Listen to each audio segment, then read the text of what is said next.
Howdy.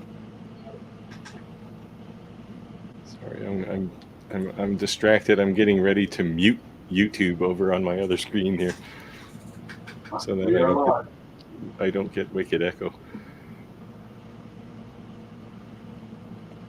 Hey y'all, we're just winding up here, so well, everybody getting set up. So apparently getting here 15 minutes in advance isn't enough time anymore. There's too many microphones and cameras to fix. Well, hopefully everybody's doing okay. Hey, Michael. Yeah, Rick. Yeah, Rick. Remember him? He couldn't make it tonight either. He was on call, so you have to put up with us again. Yeah, I can stay for like an hour and a half. I emailed Rick, but I guess he's not checking. No, I got my daughter's coming to the house for dinner because my birthday's. She's gonna be out of town. We'll send flowers. Okay, we got Michael. Gary's here. Hey, Gary. What's up, Gary? What's up, Gary? All right, I think I got it shared to my audience. We got Robert out here. I invited a bunch of people. The crowd is building. Well, hopefully everybody's doing okay. Oh, look, wow, we're hitting with the questions here already. Longer Ray 5 need help. if Longer put the firmware back up on their site, you can download it from their site, but for a long time it was not there. Yeah, you had to put it on a USB stick or something, right? Manually. I was talking to somebody else who was having trouble with a longer, not a Ray 5, a V1 recently for the same kind of reason, trying to update the firmware. Apparently, Daniel is truly the Viking tonight. Yeah, I like the hat. How much does that thing weigh? It's a tinfoil hat. One of my members, I met one of my members from Maryland. She came down. Her father used to live right behind my neighborhood, and we had lunch Sunday, and she gave me the hat along with some Purple Heart stuff, some cool stuff. Maybe. What else we got here? Johnny, see you on the road. Oh yeah, we already talked to him. Oh yes, the firmware problem. Yeah, is there a compelling reason to update it? Like, is there a bug you wanted to get fixed? Because I don't know. I generally don't update the firmware unless something isn't working. Well, if you're on the longer Ray 5, if you're going from the 10 watt to the 20 watt and adding the limit switches, you have to upgrade the firmware. Yes. And as I recall, there was an instruction thing that came with the firmware package download to do it. Yeah, I did find that actually when I was looking for someone who was having B1 troubles. I found all of that stuff on the USB that shipped with the laser, and like there's some loader you have to run. Now I can't run it because it's only in Windows, but if you have a Windows machine, you can just run the updater right off the USB stick that came with the laser. Most people, of course, lose that thing within 2 days of getting the laser, but you're running it off a Mac? Yeah, I run everything on a Mac. I actually have one machine down here that isn't a Mac, and it runs a virtual machine with Windows in it, it runs my VCarve, my CNC software. That's all its sole purpose, and once a year it does my taxes. But it's a Linux machine. So let's start with you, Daniel. How's the S1? When last we saw it, it had just started to move.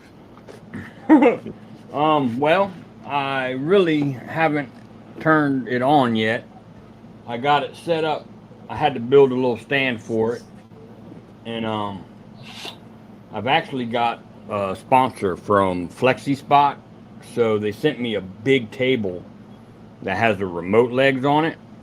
Oh, yeah. So I'm doing a video on that currently, putting that together, and then I'm going to set the laser on top of it. That way I can have remote, up and down and whatever, whatnot. That's what I have in my desk. When I'm working, it's lower. When I'm on camera, I raise it up. Yeah. So I got some flex pipe coming. That flex pipe they sent me that I drove y'all crazy with last week, or maybe the week before that. But yeah, it wasn't long enough, so I had to get an extension, and then I got some fans coming to help push it out. So I really haven't fired it up since then. There you go. Yes, Daniel Which said is sponsor. heartbreaking. He sold out to the corporations. Well, they're not really a sponsor. They sent me something and said, "Hey, you mind putting this together in a video?" Yeah, So, I had they reached out to me a while back, and it's just I already got a desk, and yeah. So I gracefully declined. In retrospect, I probably would have accepted because I moved this desk from my workshop into here, and now I don't have a desk in my workshop anymore. So it's a bit of a pain. Yeah, no, they won't be paying me, so not really a sponsor. They just sent me their stuff. Yeah. So more like a brand deal, I guess. Same light as all the laser companies. Here's a free laser. Now, here's a $500 laser. Now do $1,000 worth of work. Yeah, I know, right? Hey, thanks, Stephen. Good to have you back. Junk Journal shop back. All right, feel free to shoot some questions. I'll start with a bit of news. I'll start with the small news first, which is the Genmitsu wireless control kit, which I'm going to install probably next week. And I got this. This is the big news. This is the We Create IR module, which I'll also be doing an installation video on, because I read the installation guide quickly, and it's not as simple as just turning 4 screws and pulling the laser module out and putting a new one in. This laser module actually looks, I'll pull it out here, but it looks a little fragile, we'll say, until it gets installed.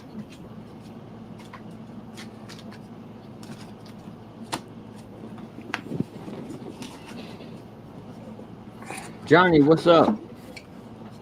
So module looks very much like any other We Create module, except it's got this card on the side that you have to plug a ribbon cable into, and it's one of those, just the metal end of the ribbon cable. It's not a connector. So that could be an adventure. But it does have a sighting laser, which is nice. So we'll see. Maybe I'll install that tomorrow. Hell yeah. Looks like Junk Journal. Johnny has a question Sweet. about a We Create. He's making firewood. We've all done that.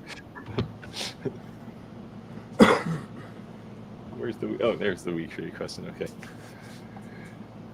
Is there a way to tell Make It software?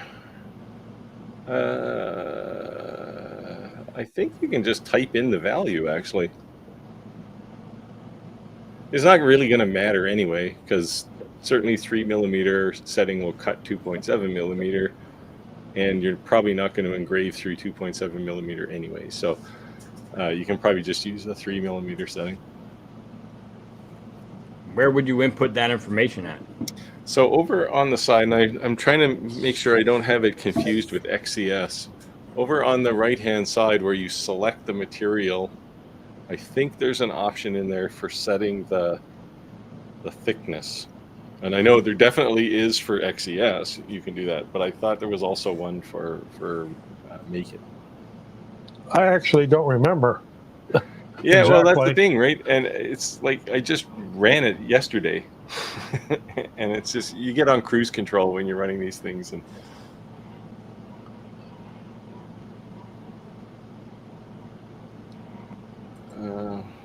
seems to matter. Well, it shouldn't matter for the kerf, because it's only going to cut the thickness of the beam anyway.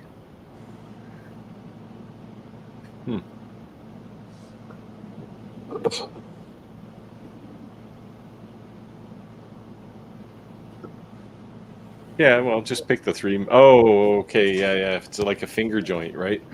I'm pretty sure there's a way to set it. I'll take a look, and if I figure it out, I'll ask that question again next week, and I'll see if I can remember.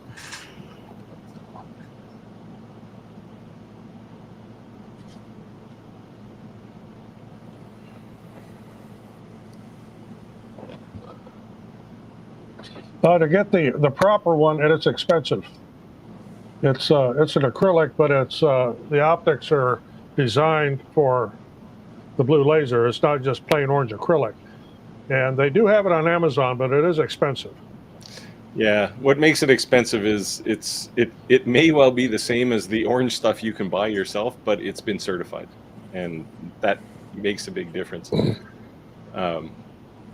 You know, it's like I've used the orange stuff before and it works quite well, but who knows, right? Like I don't see any visible light or much visible light coming through the glass. So, but again, it hasn't had somebody put a spectrometer on the other side of a laser beam going through it to make sure that it's being filtered.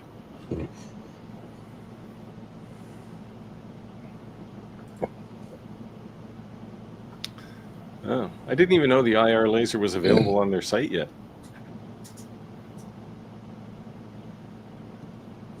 But cool. Now it's interesting. The thing that I'm worried about is it's not gonna. It doesn't look like it's trivial to get the thing connected, and if you got to keep moving that connector on that thin little board, that's gonna break. So I'm a little worried about that. So if you want to switch back and forth. I'm not too convinced that that's not going to be a problem. Now those little ribbon cables are not real durable like that. I work on a lot of inkjet printers that have those, and you do it a few times, and the ribbon cable's pretty much shot. Yeah. Yeah, I got a Creality 3D printer sitting on the floor over there waiting for parts because the ribbon cable. I actually smacked it on the corner of a bench and ripped the display off the front of it, and it's just held on there with a flimsy little connector, one of those flat cable connectors, like the Mylar cables, and yeah, it was pretty fragile. So.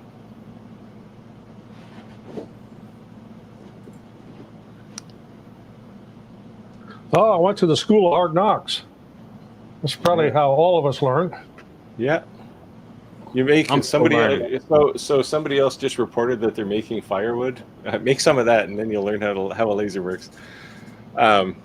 The most obvious way to get started is pick a material, work with that material for a while, like 3mm plywood, and do some material tests on it. Do a cut test and a engraving test, and that'll tell you what the settings are, and then you can just kind of go from there. Start small.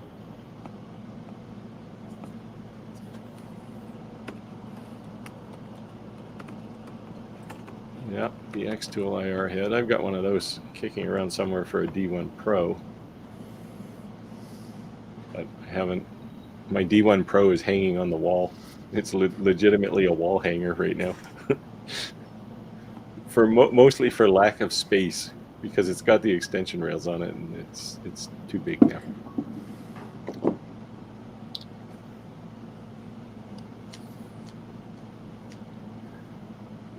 Yeah,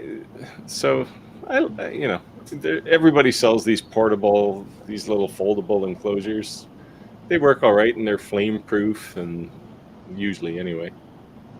Yeah, Comgro's got a good one. Porter has a good one. Yeah. Yeah, who else did I see? The Icure one is pretty nice too, except it's got a wicked loud fan in it.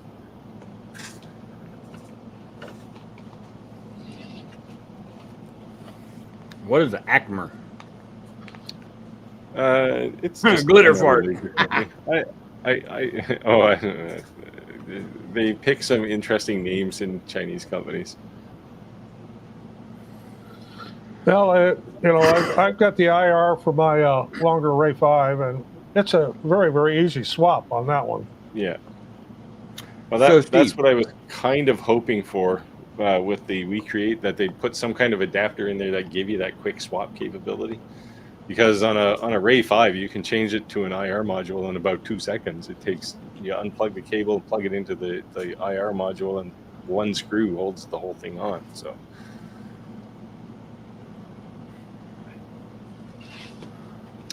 yeah, I will no doubt say lots of things about how easy it is to swap back and forth from one laser module to another. We'll see. I have a feeling it's going to be hard, but I don't know until I actually take it out of the box and put it into a laser.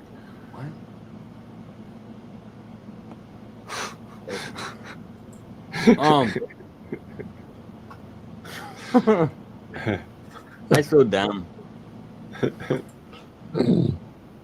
So how do I set the power on my X-Tool program?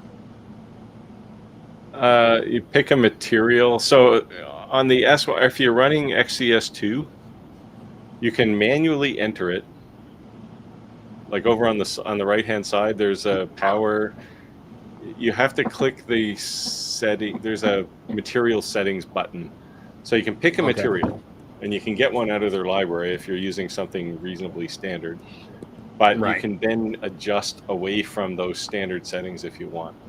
I heard that a lot of people do that. They adjust away from it because they're not. Yeah, I found their acrylic settings to be minimalist, we'll say. Like they just barely get through. And so I tend to amp up the power a bit on them, 10% or something. I got you. Because and where can otherwise you may or may not get through, and then you're breaking, especially acrylic. If you flex it when it's not cut, it'll break. Is there what's the best site or whatever you want to call it to get files? Oh, there's lots of them. And what kind of files should I be getting?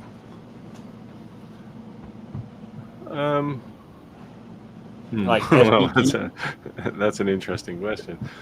I mean, I'll be doing mostly cutting wood and like engraving wood. So somebody who does what you do, you can start with like boxes.py and learn how to make a box.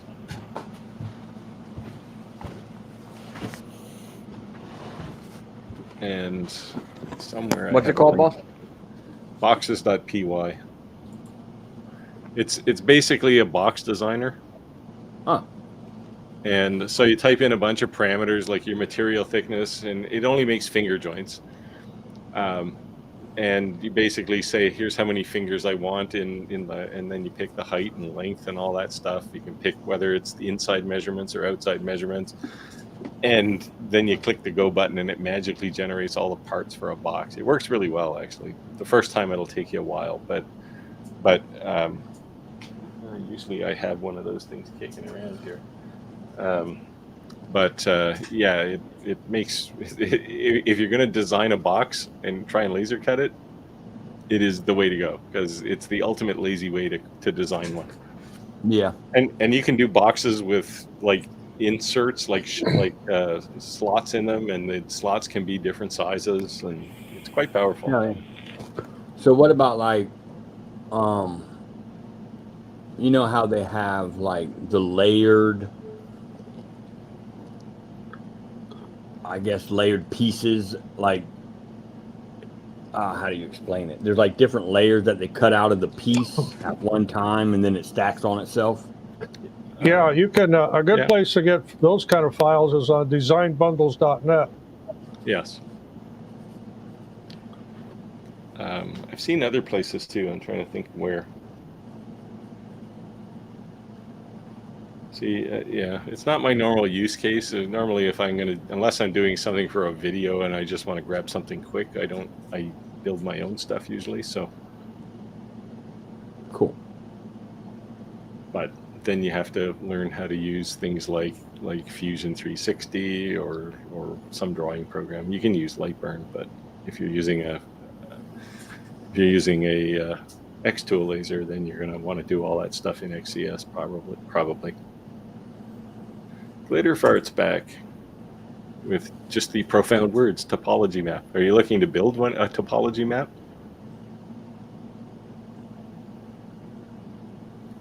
Because they're actually pretty, if you have a CNC, they're pretty easy. You can't do a topology map with a laser, unless you're doing the multi-layered thing. And I've done some of those too, but those ones tend not to be too available.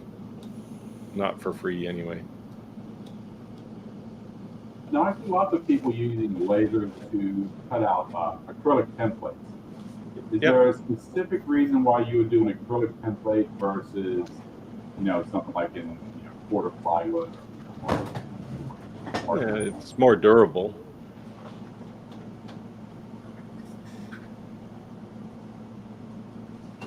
I don't know. You can't generally cut acrylic with a diode laser anyway, so you're going to have to use like 1/4-inch plywood or something.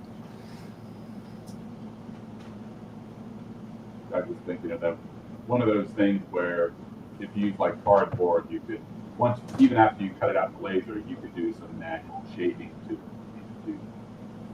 work around.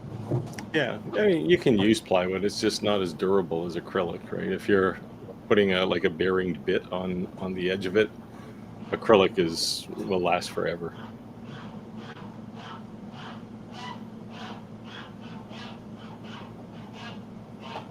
Who's gone wild? Yeah, he's doing something there. Yeah, if you take the elevation lines, you can create a layer for each elevation. You can get, I think Google Maps or what's the other one? There's some mapping tools I think that will allow you to extract just an entire layer at an altitude.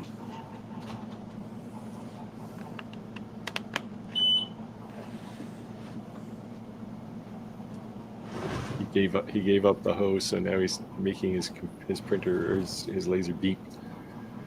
No, it's not geese tonight. It's just Daniel playing with his laser.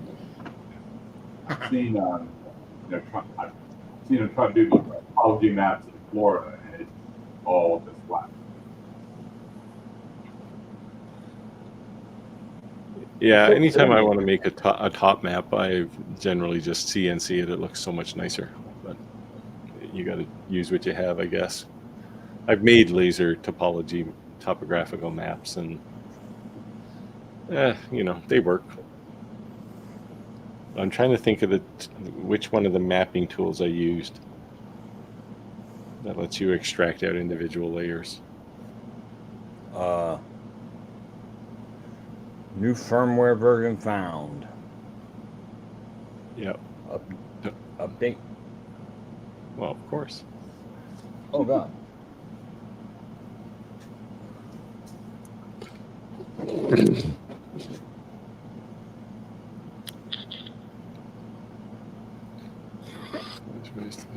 Yeah.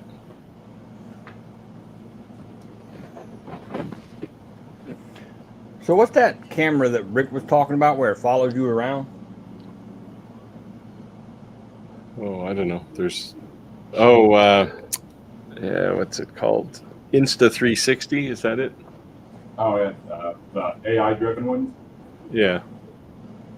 Is that just something that connects to your phone and then or you put your phone on and it turns? No, it's independent camera. Oh, I think it'll just record. You can probably Bluetooth it over to your phone. I don't know. There are some gimbals. There are some gimbals you can put your phone on if they're a good enough one, you can set it up. It'll follow you. Yeah, DJI makes some. The 360s have a number of built-in cameras, so they have like overlapping fields of view, and you can program it so when it follows a topic that it just uses the 360 camera to shift the frame to follow you as you move around the room. So my drone has a setting where it'll follow me around, but I can't fly it here. What? You're not allowed? Yeah, I have a drone that will, the camera will follow me. Well, why can't you fly? I live 2 miles from a major airport. It's Ah, a no fly zone here. I can't even fly it 6 feet off the ground. It's absolutely forbidden in this area here. There's a designation for it. Something. Don't do it. Period. So I have to go out in the country with it. I have a small airport about a mile away, and we still fly. Well, we don't, but my neighbor has one, and he's flying it all the time, pissing me off. Comes over my yard. I'm like, what are you doing, bro? I'm like, get out of here. It might be time for you to get into falconry. Oh, yeah. Have you used the OMTech laser, Roger? This is the CO2, I assume. No. My CO2 is a Monport. Yeah, it's. I haven't either.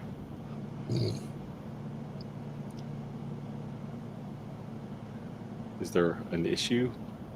So under material, it says distance, Yeah. and then it has that little target. Yeah.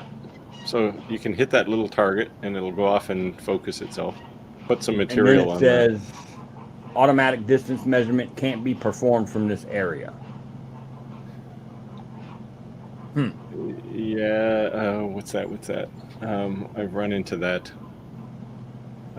Just manually move the laser head out into the center of the. Oh, yeah. There you go. That's a good idea. And you can stick it over your material, so when the little stick comes down and it touches the material. Yeah, I don't. Yeah. I haven't used OMTech's dual head CO2 laser. What'd I do? The little silver focusing stick probably went through the grill rather than hitting the material. So you'll probably have to put it back onto the side of the laser module. I can say I've done that before. Yeah, I do that at least once a week, sometimes once a day. Hey, ball. Reset it. He's gotta. It's a robot. There you That's go. so cool. Sounds like it's working now. There you go. See, you'll find lots of support online for your S1. Yeah, lots of people have those. I just made a sale. Sorry. My phone just went cha-ching. Did y'all hear that? I didn't, but I love that noise. Sorry.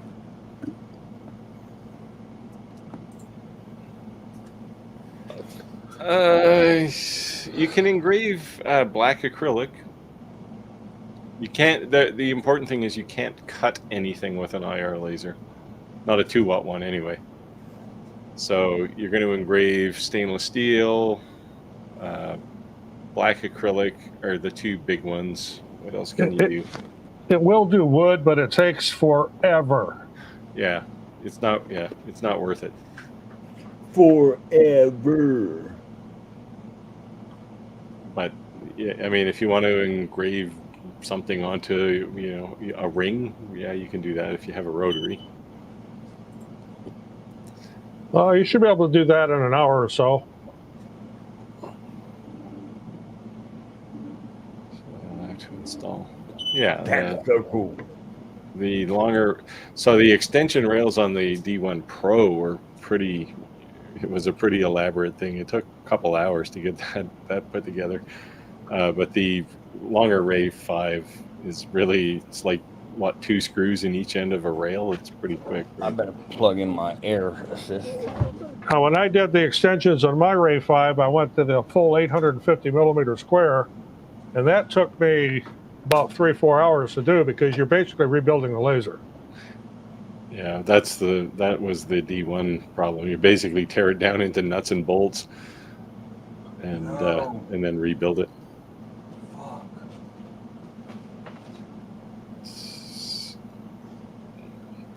Cat's happy for your sale, Daniel. Aha.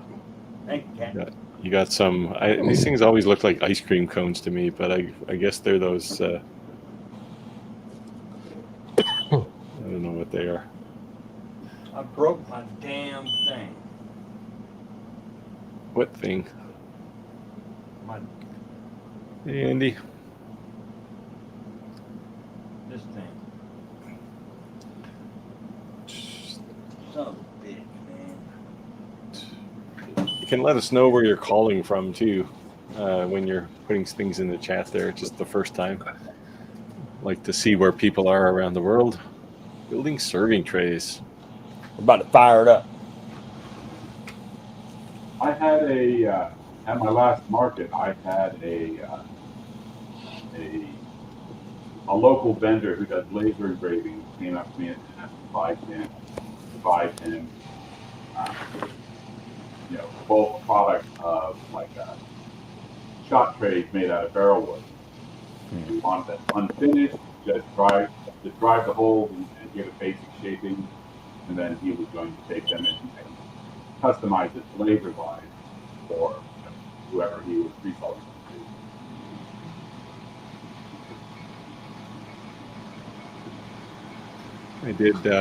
I mentioned I did these plates or dishes, I guess. I actually did the engraving on this one the other day and put a logo on the back. The worked out quite nicely, actually. I have to show a bunch of woodworkers in a woodworker guild what they can use a laser for. So.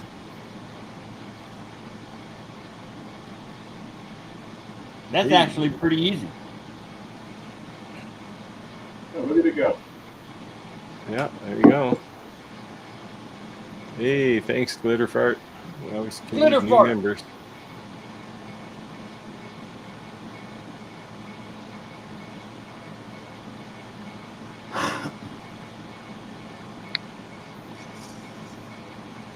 Wow. He's awesome. He's my hero. Thanks. Me? No, you're not my hero. You didn't gift me with 5 memberships.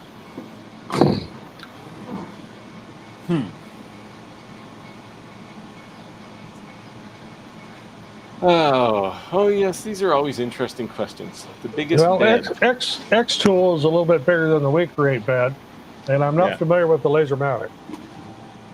Yeah, so the Lasermatic is in the 400 by 400 range, 410 or 420 millimeters. It's square, so the X tool, if you're talking about the S1, it's I don't know, it's like 12 by slightly less than 24. I think it's 17 or 18 inches in the long direction. The We Create is about the same. So hey, he did it. Yeah. I thought that was supposed to be Hello World. We'll get a. He's not a techie guy. He's not a developer. Oh, and then we lost him. He's so excited he disappeared. Oh, there he is. There you came back. Y'all lost me? You just blacked out for a second. Oh man. So if you're talking, so I guess the question is, which one can you make bigger? And the answer is none of these. Who am I getting an echo back from? Move my microphone further away. So yeah, it's a question of, do you need expandability, I guess? Because things like the X tool, you can get the riser and you can put a roller in it and go longer. We Create has actually got that now. Lasermatic, I think, is a solid bottom, so I don't think you can even take the bottom out of it. I'm not sure. Somebody who has a Lasermatic can answer that. I highly recommend the X tool. They're pretty drama-free. That was so easy.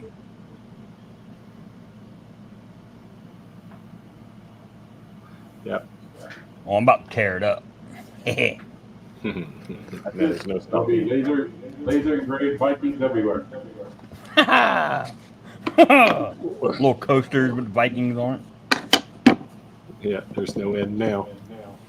You're gonna have Where's to make Rick? bigger coasters to hold all your hair, though.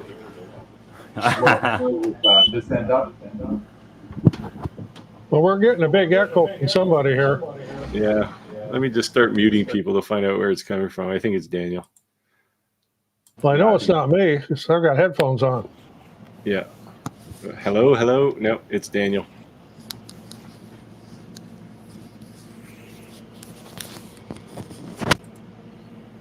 Yeah, oh well. I moved my microphone further away and Hold on. on fire. It's always Daniel.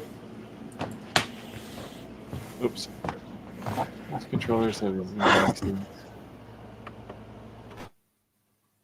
yes. Yeah, that's what the little thumb screws on the side of the laser module will do. And a lot of them will have a little flip down leg that you can put down to the material and it will give you the right focus. Is that a little some better? will have just a little thing that goes underneath the module. Is that better? No. No, you're still echoing? Yeah, Yeah. still getting it. Let me try and mute you again for a second.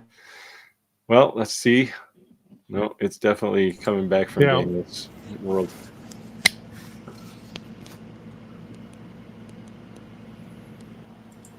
There you go. How's that? That seems better. Yeah. Yep, that took the echo away. Okay. Cool. You're going to have to start attending this when you're not in your own personal concert hall there. It's like a big room. It echoes. Sorry about that. Audio is the hardest thing to fix, man. I just did my first laser on the extra. You had the Elegoo, right? Yeah, but that doesn't count. Sure, the folks at Elegoo will be happy to hear that. Oh, yeah, the hell with them. I did my job. I like the X2LS1. I mean, it's the one diode laser that's always in my shop. Yeah, it's a good laser. Like, and I don't know much about them, but I like it. That's literally the second time I hit the power button.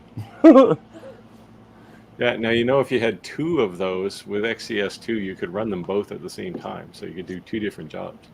What? I want the P1, man, but they didn't think I was famous enough. Or the P2, rather. Yeah, I like the P2 as well. I mean, even as just a CO2 laser, I really like. I have my big laser, which is 24 by 36 inches, and I use it for a lot of big stuff. But I really tossed around the idea of keeping the P2 and replacing it. But I do too many big things that the P2 couldn't handle. So Wow. it's too bad. But I really liked it. Actually, it's a really nice laser. You send it my way, you know. The shipping, the thing weighs 100 pounds, right? Like, it's heavy. Wow. I had to call a buddy over to help me lift it off the floor onto my workbench, and then take it back down again. Damn it.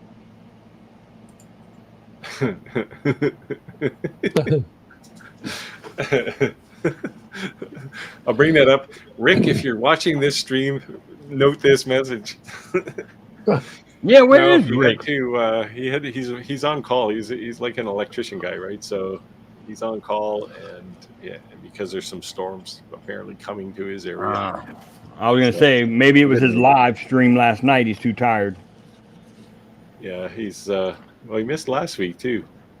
Yeah, we're soon gonna have to dock his pay. Yep. I'll take his cut. Yeah, one thing I don't miss is you can have twice zero. That's it. I don't miss being on call. I don't miss those days at all. I get calls. Oh my God, at 2 yeah, or 3 that was in the the worst. morning. I missed the money, but Yeah, the the benefit of being a software and hardware engineer was I never had to be on call for anything ever. It's like, Wow. it's 5 o'clock on a Friday. See you Monday. Like, So I worked for a water restoration company or a disaster company, like Disaster Plus, but for years. Now, I made good money with the on-call stuff and the time and a half, but once you got over like a certain amount of hours, they'd pay you double. But golly, I was never home. But the money was good. Speaking of, I will be unavailable next week as well. oh no. I'll be in That's unacceptable. Tallahassee, which is very unacceptable. Yeah, I've been through Tallahassee. Be careful, bro. I hope you're packing. Getting in and getting out as quickly as possible. But Bring the heater.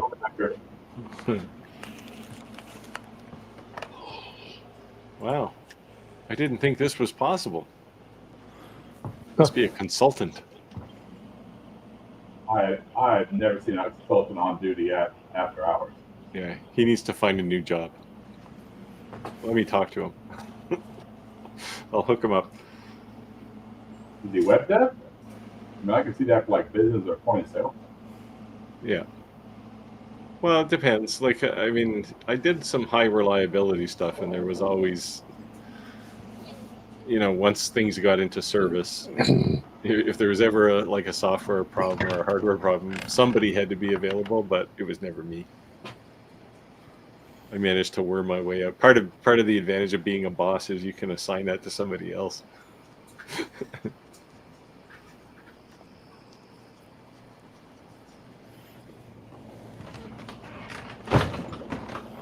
Well, my daughter just pulled up. So you're out of here? Yeah, I gotta go eat dinner with her. I was I don't know getting where I'm ready. going. I was getting ready to watch you make a cabinet with your S1 tonight. I know, man. I was ready too. She's probably just taking me for ice cream, so that's right up the road. If it's like a 20-minute trip, I'll jump back on. Sure. Cool, man. But Thanks, guys. it is ice cream, so you can't say no to that. Hell no. She's gonna be gone on my birthday, so I'm taking you out. So can't say no. All right. Enjoy your ice cream. Yeah, lots of people. I couldn't be anybody in the medical profession. Man, those people are heroes, but they're on call crazy amounts of time. My wife's a RN. She's on, she does evenings 4 to 5 nights a week. That would kill me.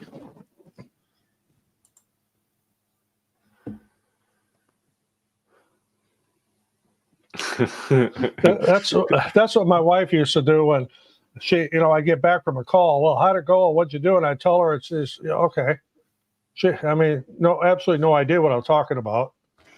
Yeah. Yeah, I worked in a few places where I had like top secret security clearance, and you really can't talk about what you do, right? Oh, I type code. That's my job. Can't say what it is.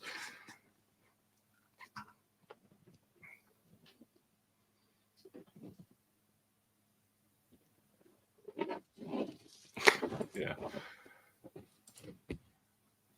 This applies to, so my wife does a lot of she used to do a lot of legal stuff. Now she does a lot running a bunch of working groups, and she tries to tell me stories about things, and it's like, yeah, I don't get what you do. Like, it's just you herd cats, basically, is what I hear every time she tells me something, and it's like, yeah, I can't deal with that.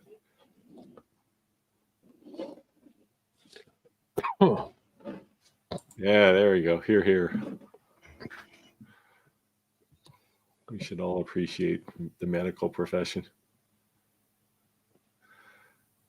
All right, we got to have some questions. Who's got a question they're dying to ask? We lost Daniel, of course, so we can't talk about woodwork.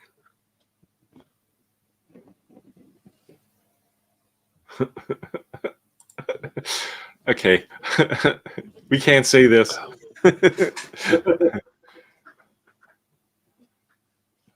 It is. She works in the tech field, so most of the people she works with are male software engineers to some degree, and they're much like me. So she has the same frustrations with them that she has with me.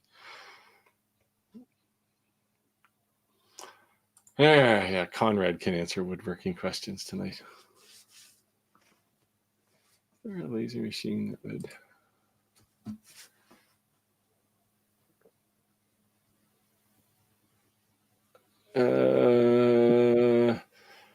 An X-Tool F1, but it's not 1 foot by 1 foot. It's about 6 inches by 6 inches.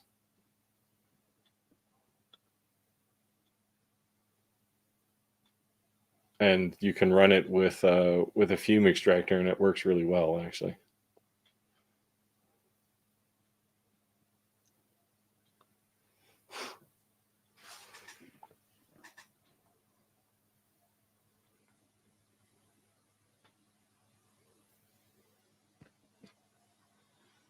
Yep. Halos all around. No, the F1.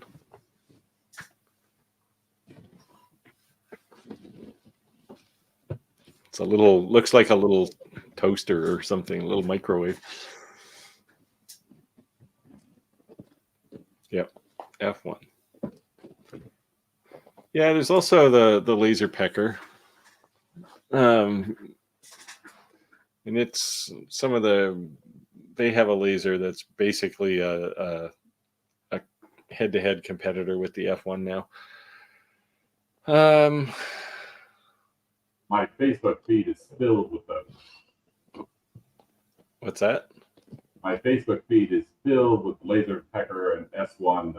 Yeah, well, that's because you're hanging with us now. I said the Facebook word. knows all and sees all.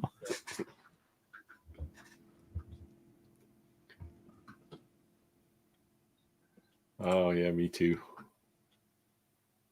Especially for ice cream.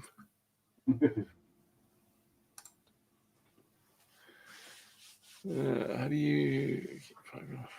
Oh, park your car on it. Don't buy it from Lowe's. What I do is I cut my plywood into 16-inch squares, then I stack it and put a concrete block on top of it till I'm ready to use it.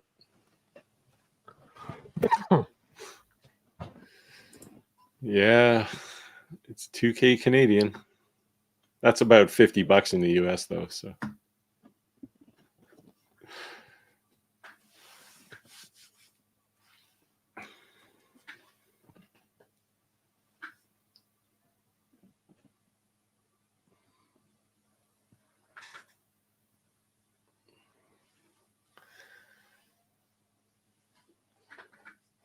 Yeah, they generally warp.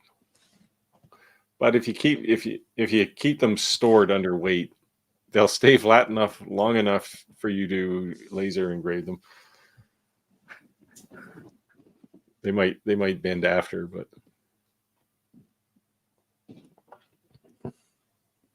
yeah, I've used heat on them too. Oh no, well, okay. I've used heat to flatten plywood. This is an answer to a different question. Yeah, this is the 1 foot by 1 foot laser question, right? Yeah, the branding iron. This is, I assume you want to burn logos or something into things that you're making. Instead of like a little laser pecker.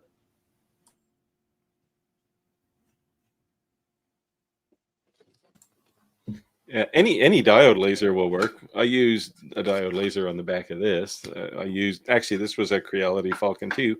Actually, I was going to ask people a question. If people have tried offset fill, because I've seen now 2 lasers that don't do offset fill properly. The Creality Falcon 2 and the longer B1 40 watt. When you try and do offset fill, you get some really strange results. So I use offset fill a lot, but I've never tried it with a 40-watt head. Yeah, so if you look at on my logo, you can see like the pie slice there on the back is filled in. It wasn't filled in when I started. Same with the P over here. sorry, it's all backwards to me here, but the P here is the top part of the P is filled in. That's just a standard letter. It's not like, I don't know why it filled it in. And all I did was to fix it was I turned off offset fill. But yeah, I've seen, but like the S1 works, the 2 trees somebody mentions here, glitter fart. Yeah, I've used it on the 2 trees, and it works. But I've only seen it on a couple of lasers, and I don't know. I mean, it's obviously got to be a bug in Lightburn, but why it's reacting to specific lasers, I don't know.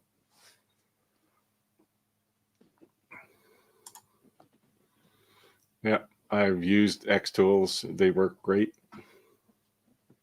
So yeah, I don't know. It's a mystery. And I mean, like half the letters missing sometimes, or it all gets filled in. Somebody actually sent me, they did a cutout of a dragon, and they used offset fill, and it created this really bizarre pattern around. So the dragon was there. It was like a raised engrave. So all the material around the dragon was engraved out of the way, and he used offset fill, and it looked amazing actually the way it worked out, but it just was not what offset fill was expected to do. So yeah, it's a bizarre problem. Yeah, this could be it too, right? It could be an issue with the software, with the firmware in the controller. Except the firmware in the controller doesn't have any comprehension that it's doing an offset fill. It's just going to places based on lines.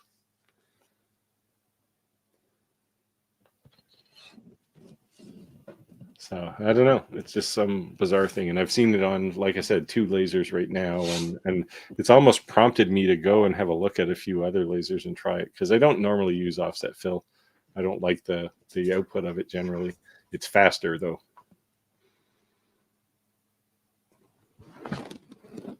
But on most lasers, it seems to work fine. All right, what else is happening? What'd you guys do this week? I have done almost nothing. Well, I've done a lot of things, but accomplished nothing. Let's say that. I've done a lot of things, but I had nothing to do with the shop. We were talking a little bit before we went on. We have greenhouses and a nursery business here, and this is spring, and that's a busy time. Yeah, but you'll be bored in the winter, right? By fall. Then you'll be producing a new video every day.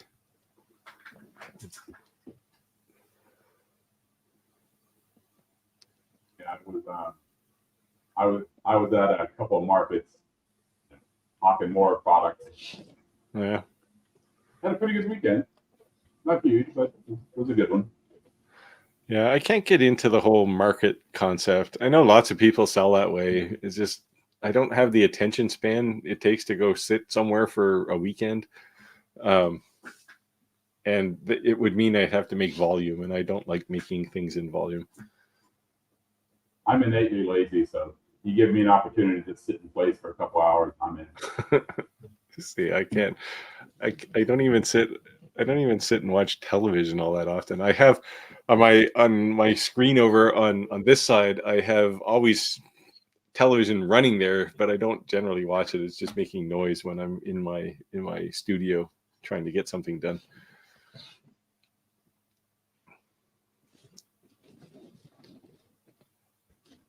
Trying to, yeah. Oh man, I feel sorry for anyone who has to work evenings or nights. My circadian rhythm is already messed up enough. I don't need to stay up all night.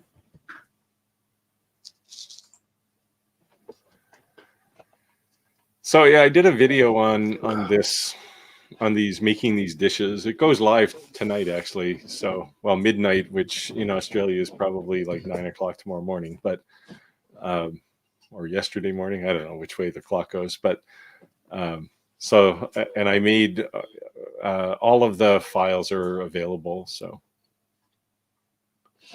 and the welcome sign video that I did, the files for that I got from one of them free file down. It was like on Facebook or something, and that had been up for about 2 years. And then all of a sudden, I get a copyright hit from the guy that said he owns a copyright on it, and all this and that. So I had to take the file down off of the video. But whether or not it's really his or he's could be just full of crap for all I know. But I didn't want to deal with it, so it's out there. If you hunt for it, you can find it. Still a free download. Just can't get it off of my video. Yeah, that's one of the things I worry about. Like you're the only one I've actually heard that has a significant number of copyright strikes. I've had some go the other way. YouTube has told me that people are using my content. But in general, I create everything, certainly anything I sell, I'm creating myself. But use AI, do whatever, right, to generate images. I'm actually going to do a video on the Kittle AI generation. They've improved it quite a bit over the last little while, so it does some neat things. And basically, I don't have to go to Google Images for anything anymore, because I can't be bothered with a copyright strike. So,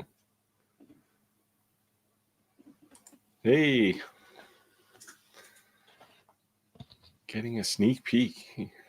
Yeah, there you go. At least you're using your work time for something useful. You can ask us questions if you wish.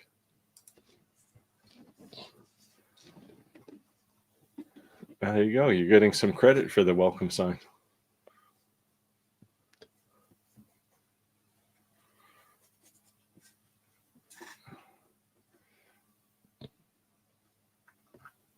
I make too many signs.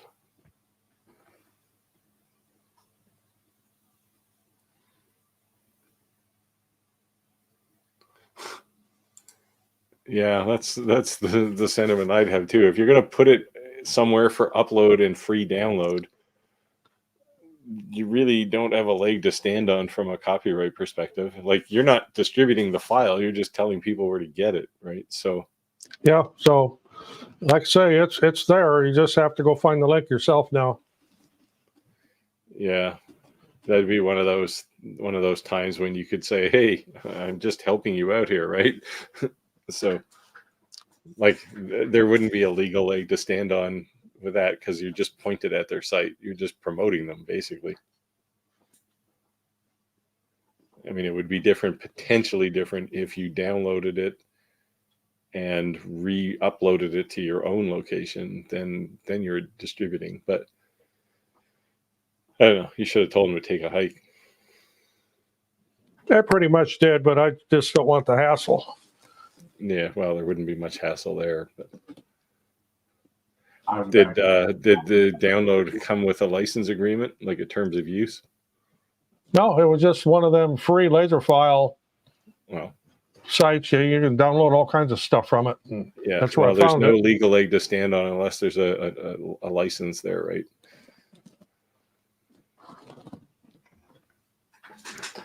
And bearing that, there has to be a copyright designation on it. Yeah, I do purchase designs from like design bundles that I use on things we sell, but I don't redistribute the files. Yeah. That's just strictly, especially with tumblers and coasters, I use a lot of their designs. I would actually be surprised if that's actually a real person. I expect everything like that to just be bot trolls that are just scanning posts and making fake posts. Does the ATF put a disclaimer on all the images they're tracking? How do you know? I think it's what they're making the ATF is concerned with. Yeah. Yeah, I wouldn't want my dog to get shot either.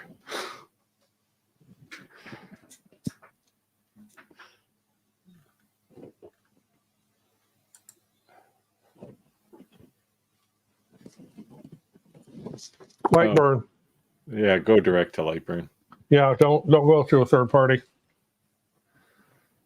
The advantage of going direct is generally the price is probably cheaper anyway, but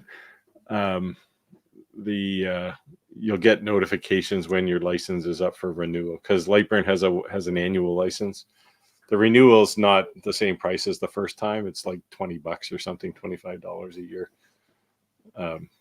But you won't find out if you're not on Lightburn's mailing list. There you go. NSA tracks everything. I did some work with somebody at NSA for a while. At least they said they were from NSA, but you never really know. Yeah, design bundles are definitely helpful. I get a lot of graphics there. Yeah, like I said, I've taken to just generating a lot of them, but sometimes it's hit or miss, right? AI engines aren't always going to give you what you want, and you have to wait for it to generate and then go, well, that's not what I want, and you have to do it again. So bundles are nice because you can generally look at some kind of an index and say, oh, there's the thing I want, and just go directly to it. And they're usually pretty cheap. And I've downloaded, different designs and then taken pieces out of those and combined them into something completely different. Mm-hmm. Derivative work. That you can get a copyright strike on too. Well, I don't distribute it though. Yes. Yeah, there you go. The users have spoken. Get it from Lightburn.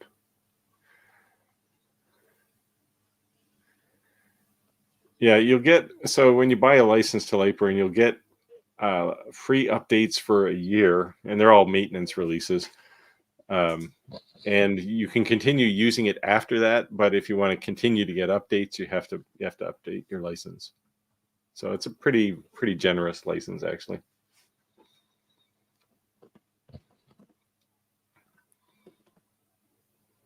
Man, it's such a quiet crowd tonight.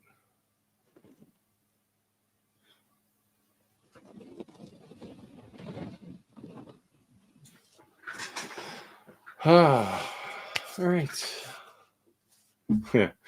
Yeah, AI. So I did and I'm glad this is starting to improve. AI is getting better, but about a year ago, I wanted to generate an image of a cowboy riding into the sunset, and I kept the image. I should post it somewhere. When I got the result back, I got a cowboy facing the sunset. The horse was going the other direction, and he had 6 legs. It's like, okay, this is not what I want.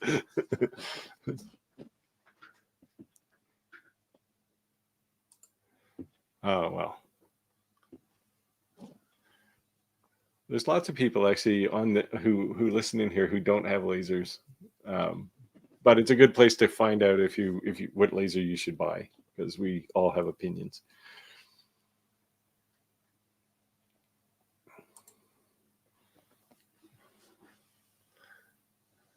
Yes.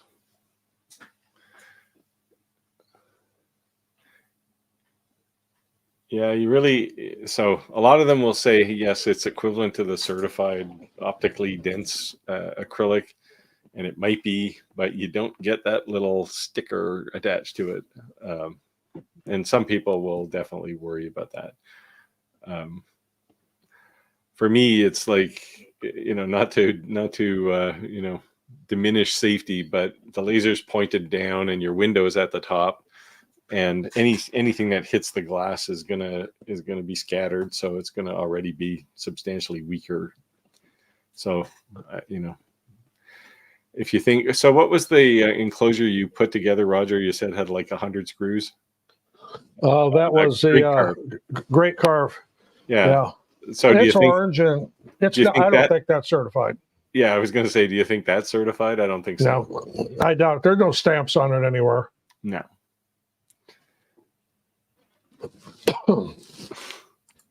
I don't think it'd be anything to really worry about unless you had like the public in there looking at it where there'd be liability.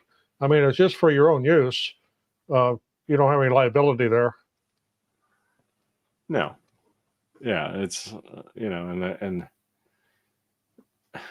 I don't, like I said, I don't worry. I would worry if the entire enclosure is that material like the Great Carve one. But if you're just putting a window in the top, if you're really worried, put 2 layers in there. You're still going to be able to see through it.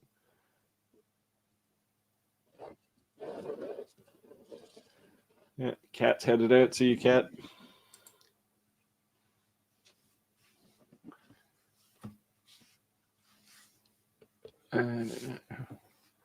Well, if you want more going on, ask questions. There you go. Yeah, you got to get. Unfortunately, the worst thing about moving out of my workshop is I don't have immediate access to a bunch of stuff that I'm working on, and it drives me crazy because I'm looking where it's like, I know I have that. Where is it? When somebody asks a question.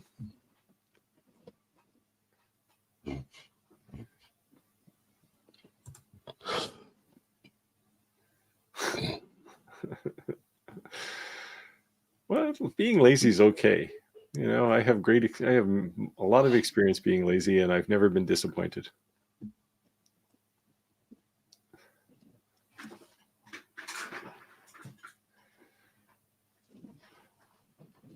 So I'm trying to think what else I have coming up.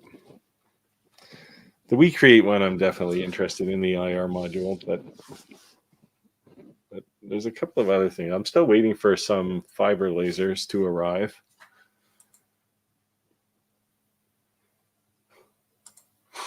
Yeah. Yeah, there you go.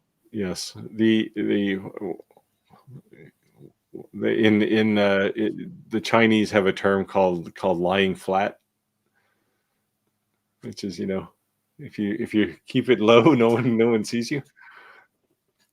That's my mantra.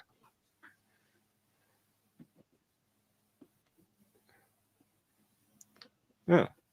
Yes, this one. And the answer is jigs. Always use jigs. So the way I did the engraving on this plate was I created a jig that this base fits into, and it just sits upright. And then I just do a frame around the edge of the bowl and get it centered properly and lock everything down. And then I can just place as many of these plates in as I need to and just hit the start button on the laser job. So yeah, always use jigs. Otherwise, you'll run into problems. Now, this particular thing it's 2-sided, so you have to flip it over. The way to do that is to use pins. So you take your material and drill some holes in the corners, put some pins in, and when you're done one side, you flip it over and put it back on the pins, and then you can do the other side, and it's going to be perfectly aligned. Like I said, I have the video for this is dropping tonight, and there's a bit of discussion on how those jigs work. Hey, Corby's back. All right. I'm not sure about his sexy fellas comment, but he must be talking about Roger and his fancy shirt. Yeah, I got the colors going on here tonight. Do I want to make color brass stainless steel coins? So I don't think you can color brass, not with a laser anyway. You can definitely color stainless steel with a MOPA laser. It's quite easy, but I've never seen brass done. You can do slate though. If you want to make some slate coins, you can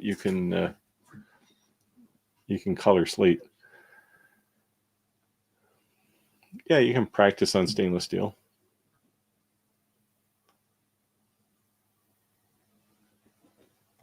You don't have to have it doesn't have to be a coin. You can just take a piece of stainless steel plate and engrave on it.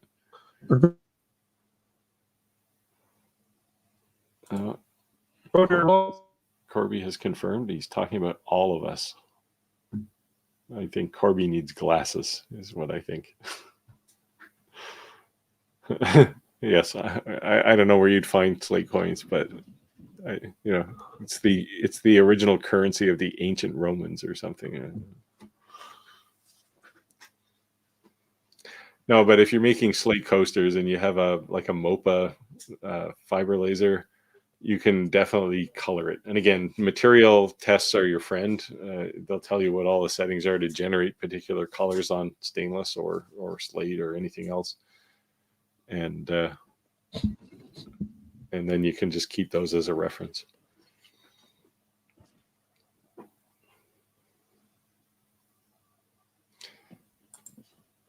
And a 60-watt MOPA laser is actually what I'm waiting for. I've been waiting for weeks. So I'm envious that you have one. No. So the colors won't fade because it's actually a trick of the light, really, because it's changing the refraction angle, I guess, and it's giving you a different part of the spectrum. So like when you do stainless steel, you'll see it when you hold it at a particular angle, you'll see all these colors. And when you change the angle, sometimes you'll see different colors or less brilliant colors. Less so with a MOPA, but definitely if you do coloring with a diode laser, you can get it into the light where you don't see any color at all. And this is my gripe with laser companies selling diode lasers like that you can do color, because I think it's a bit misleading.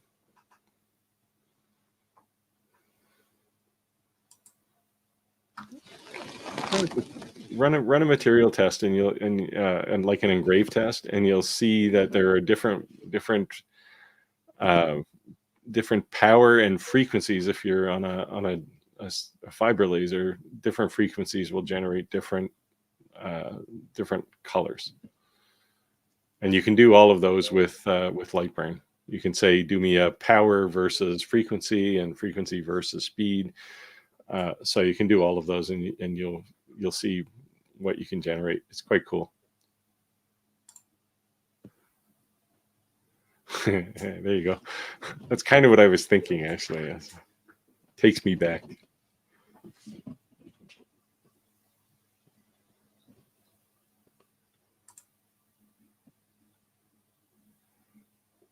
No, not necessarily, unless it's something like the We Create. Then you have to have the camera.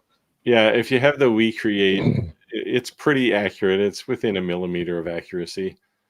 But any of those cameras that you can buy for Lightburn, no, those things are accurate to maybe 5 millimeters.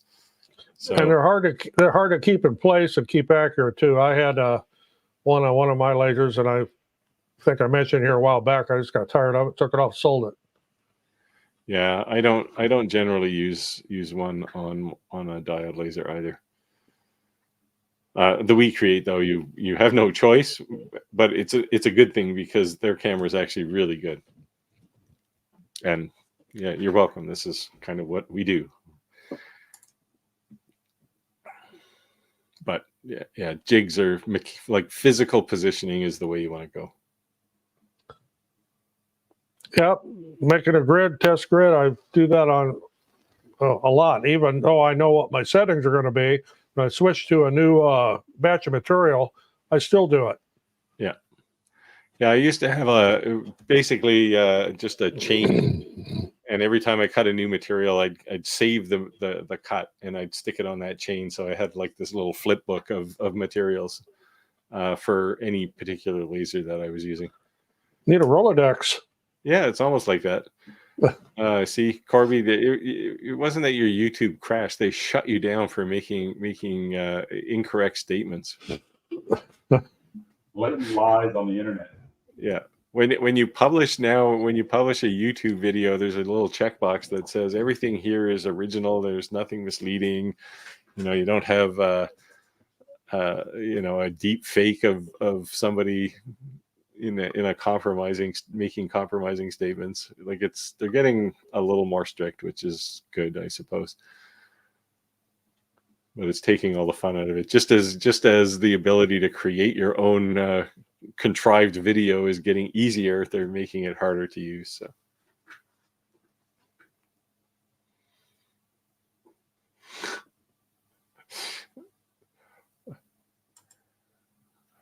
Do people really take me seriously? Like, this is terrible.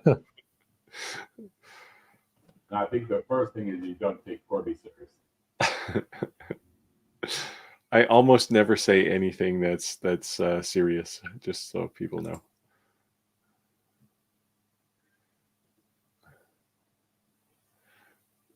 BEE double run. That means his beer is gone. Oh. He needs more. I got my own right here.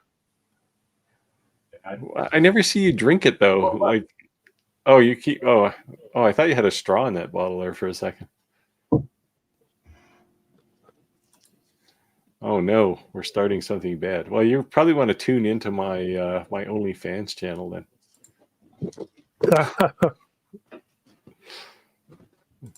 That too is a joke. It's a long-running joke on this live stream. Yeah. Laser black spray. Well, you would use that typically for metal or glass if you're engraving glass. To keep in the lines. No, I use a black lacquer on certain signs. When I do the engraving, I engrave it with tape on it. And after I engrave, I spray black lacquer on it and peel the tape off. I don't know if that's what he's referring to here or not. Yeah, I think so. What I normally do, if it's wood, like if I make like boxes that I sometimes engrave on top, and I will generally put a couple coats of polyacrylic on them first, and then do the engraving, and then you can just paint it, just blob paint into the engraving, and then just take a white, a wet, well not wet, a damp paper towel on a block, and just swipe it across the surface, because the black paint, while it's wet, won't stick to the polyacrylic. So you can do it that way too, and then you have to be. Really, you don't have to be careful at all. You can just slop it on. I've seen sometimes if you put tape on, sometimes you'll get bleeding under the tape with the paint. And well, I shellac first when I'm doing that. Yeah, same thing. Keep it from bleeding. I'm just directed to probably the blackest wood stain I've ever came across. It's amazing how dark that stuff is. See, I everything I say is sarcastic, so I don't understand the notion that there might be things that are or aren't sarcastic. Yes, I think YouTube is getting a little more rigorous about things. The well has gone dry. Yeah, my last beer. Well, you see, this is a challenge, right? This is a case of using the right laser. Like, I mean, I haven't tried this with a WeCreate Vision, but it's certainly got the camera that could do it. But when I engraved on the side of a piece of rice, I used the X-Tool P2, which I'm both impressed and shocked at the same time that it could do it, because it's a CO2, which has a beam that's, relative to a diode laser beam, is the size of a pencil. Like, it's big, yet it still managed to do it.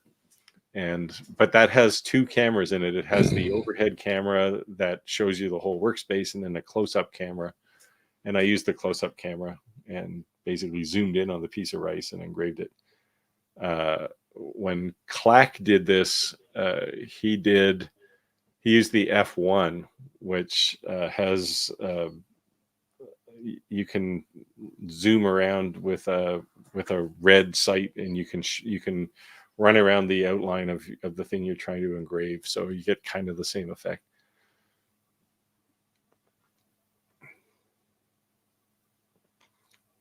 What's the ping pong show? Ping pong ball show? Oh, to engrave on ping pong balls?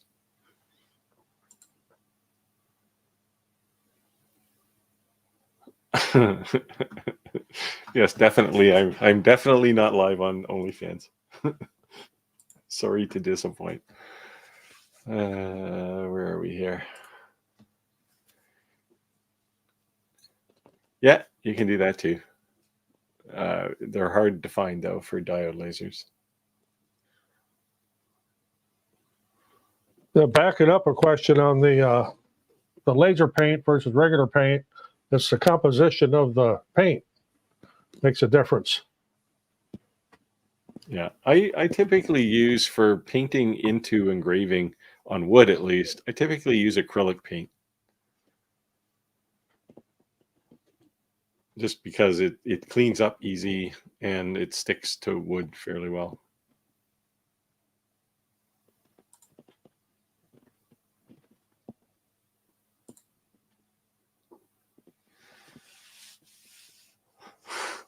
Yeah, that's true. I've done both actually many times in the working world. I just hate being unclear. Yeah, it isn't really an effective reply to somebody unless they have to walk away and come back in 5 minutes and go, "Did you just tell me to F off?" What? Yeah, of course I did.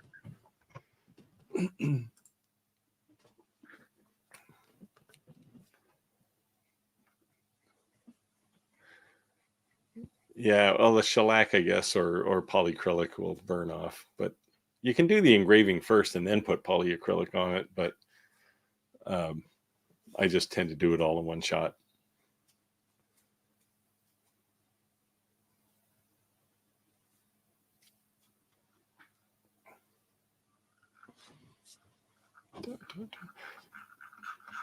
Well, while we're waiting for questions, how big are your greenhouses, Roger? Well, let's see. We got two of them that are 18 by 50. And then we have two small ones that are 14 by 25. And then we have what we call the head house, which is actually it's smaller. It's 18 by 36. That's where we do all of our propagation in. Wow. What you growing? And do you sell to like garden centers and stuff? We do some. It's mostly to the general public. We do a lot of what they call plug flats, which are bulk flats of small plants people use in landscaping. We do mostly ground covers and perennials and lavender. I guess it does if you get the right acrylic. Yeah. You need to make sure you get acrylic that can handle outside. Although you can put, once you get the acrylic paint down, you can paint over it with shellac or something. So Roger's trying to turn us all off now. He's like, now I'm trying to move my camera over, one of my remote cameras.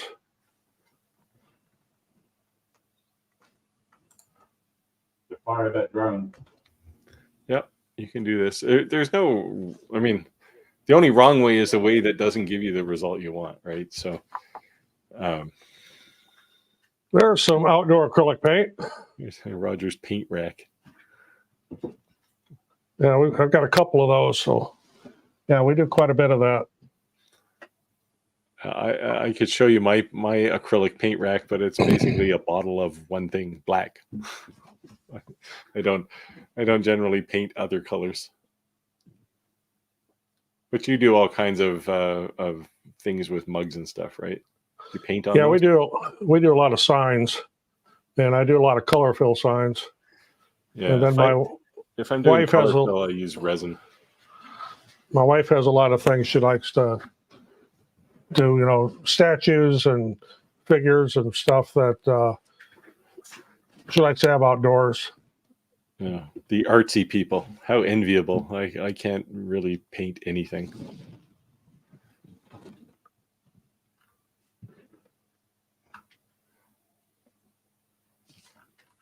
So yeah, you gotta.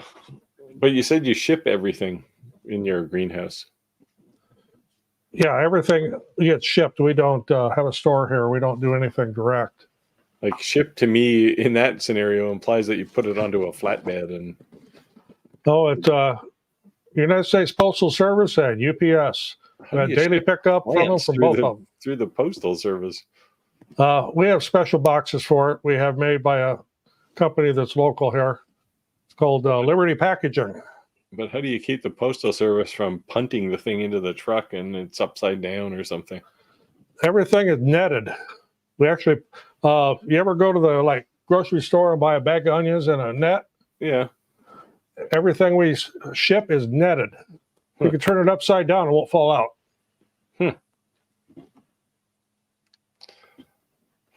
Wow.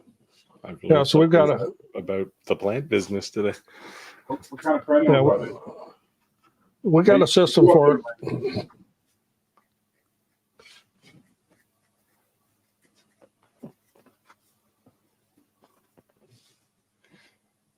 Was there someone asked the question about the? I assume this is a question about your. Oh, this is about the outdoor paint. Okay. Yeah, you can buy it. You can buy outdoor acrylic. Again, I have black. That's my thing.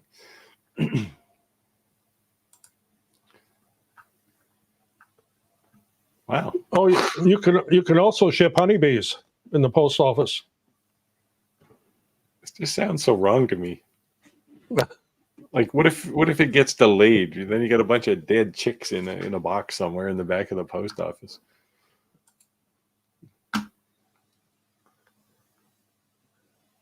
No, don't have problems.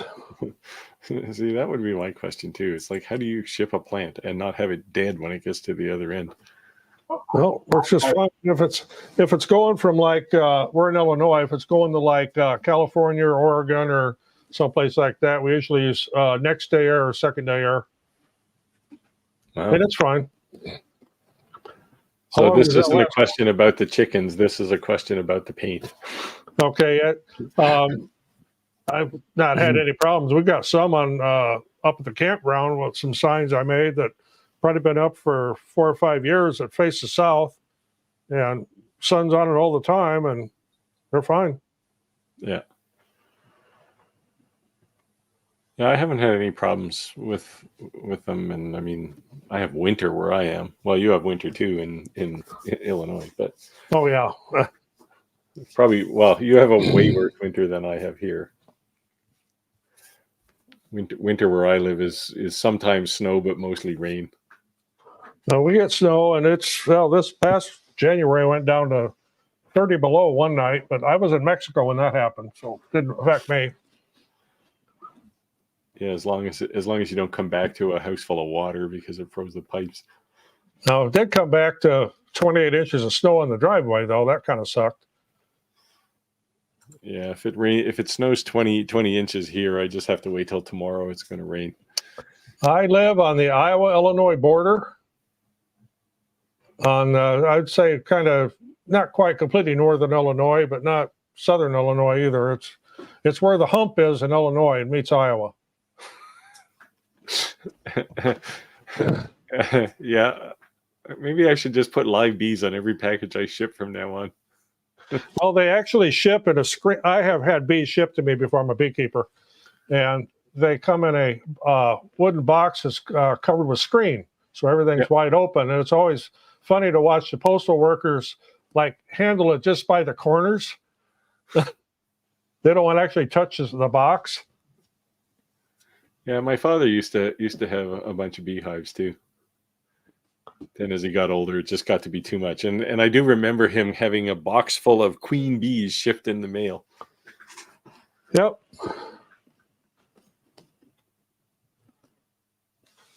And it wasn't like they were wrapped in paper. They were just in a cage sitting there. It was pretty obvious. Brand name? I can't remember I think it's called Anita's. It's made by Rust-Oleum. Yeah. And it's very durable. Yeah, you're probably good for 10 years with it outside, at least. And if you've got a Hobby Lobby by you, that's where I get mine away from to run their sales. And sometimes you can get it for $1 a bottle. There you go. Queen bees don't sting people. No, neither do drones. Drones don't even have stingers. Yeah. They have minions that do the stinging for them. Yep.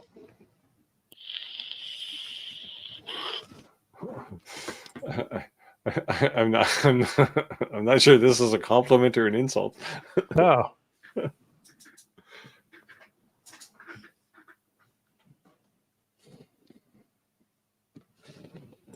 Oh yeah. Well, we all have some phobias.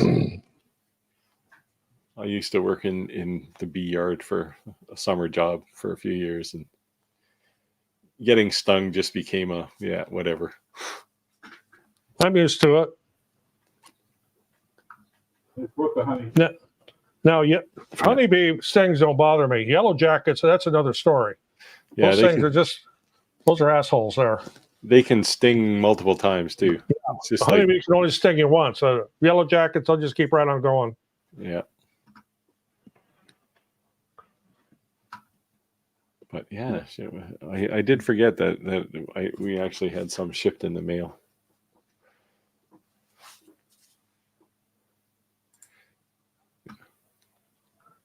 Well, for starters, if anybody tells you they have organic honey, they're full of themselves, because there's no such thing. Because you can't tell the bee where he can go and where he can't, or she rather. You can't tell her where to go and where to not go to bring that nectar back. So you don't know where they're going. And honeybees have a range of about 2 miles. And as far as the grades, if you get a spring honey from like the nectar flow that's going on right now, it'll be a lighter color. If you get a honey that's collected in the fall from things like ragweed and goldenrod, it'll be a dark honey. It'll also crystallize real easy. Yeah. Almost before it gets out of the bee into the hive. Yeah. Oh, whatever makes me good mead. Yeah, well, we used to make mead as kids. It's like, because it was so easy. You just need some honey and a bit of water in a pail. I probably Sit there for a while. Yeah, the natural yeast in there will ferment it. Yeah. I've got 8 or 10 different honey cultivars in my mead room. Yeah, it can pack quite a wallop.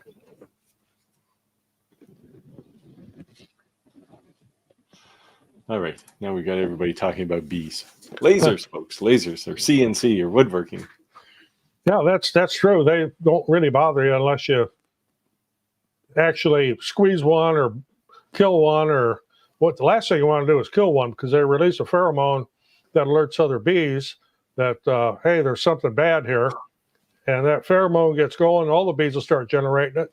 It actually smells like bananas. So if you have a sudden banana scent and you're around bees, you better go the other way.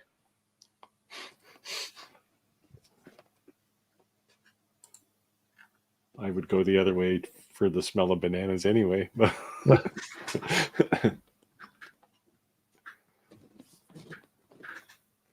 All right, what do we got? Well, technically we have half an hour. We can cut early, but now's the chance. Ask some questions if you got them. I got to try and bring some projects to this thing now. I got to remember. Wednesdays are always just so chaotic for me. Yeah, well, Yeah. There we go. I got a whole collection. I just felt like being on the beach today. I have a whole collection of these shirts, and we spend a lot of time in Mexico during the wintertime. And these are not very expensive when you buy them down there. Here's an interesting question. I think this depends on your use case. If you're engraving like knife blades constantly, then you're going to use the IR most of the time. But for the most part, I don't know, it's probably maybe in a typical shop, maybe 10% or 15% IR, I'd say. But I don't know what a typical shop is. If you're in the knife business, you're going to use an IR laser a lot. The only thing I really used my IR for was to put my name on some tools. Yep. And mostly just to play with it, because I don't really have a good application for it otherwise. And know when to steal your tools. Yeah.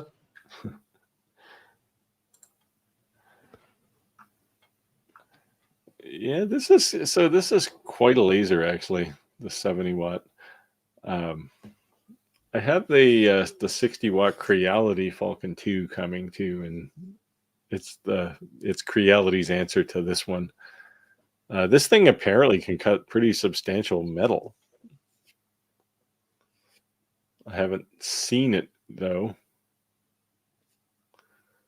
but I've seen people who've cut metal with it, and that's pretty impressive for a diode laser. This might be the next direction for diode lasers, is turn them into like plasma cutters.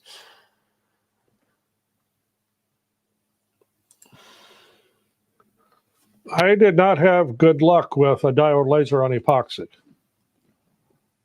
Yeah, It kind of like just melted it.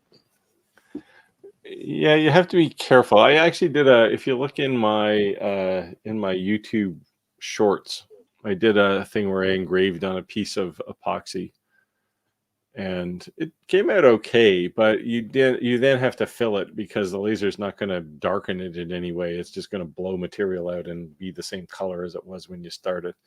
So there you have to, again, I used acrylic paint to fill it in. But you can engrave on epoxy. You have to be careful, and it has to be the right kind of epoxy. If it's like 5-minute epoxy, it's just going to turn back into goo when you hit it with a laser. But if it's like cutting board or charcuterie board epoxy, you can engrave that stuff.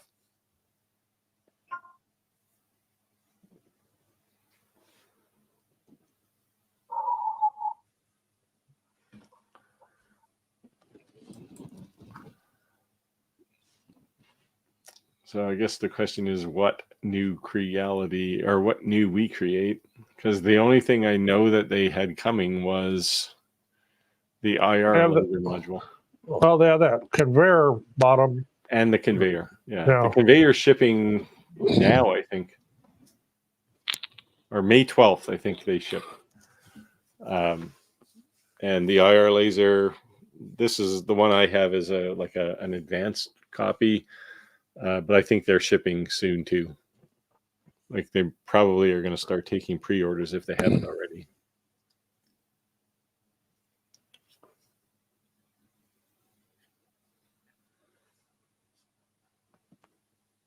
Look, backing up there about Atom Stack and their 20-watt fiber. They haven't asked me about it. I do a lot of work with Atom Stack lasers. Yeah, I haven't. We'll bring up that question. Yeah, I haven't talked to them a lot, actually. They keep reaching out, and it's just, I just don't have time. I want to do more project work and less review work. But they haven't approached me with that one either.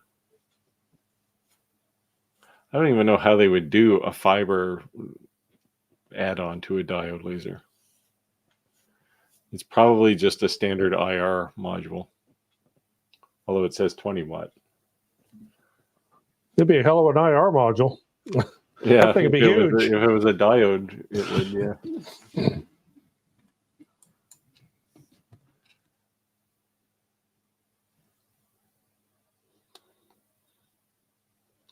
Yeah, I've seen somebody else mention this too, about sending the DTR signals. This is a serial handshaking signal on the USB.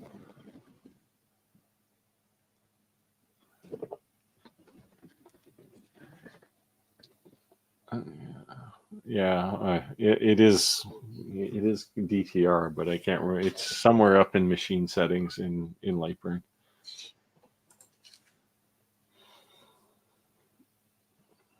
I guess it depends on what you want to do. Now, if you're going to want to engrave on metal, you want the IR, but otherwise, if you're just doing wood and acrylic and that kind of stuff, yeah, no advantage there. Even black acrylic, you might as well just use the diode laser. You might get a little better result with an IR module, but I don't know. It's really think metal when you're talking about IR lasers.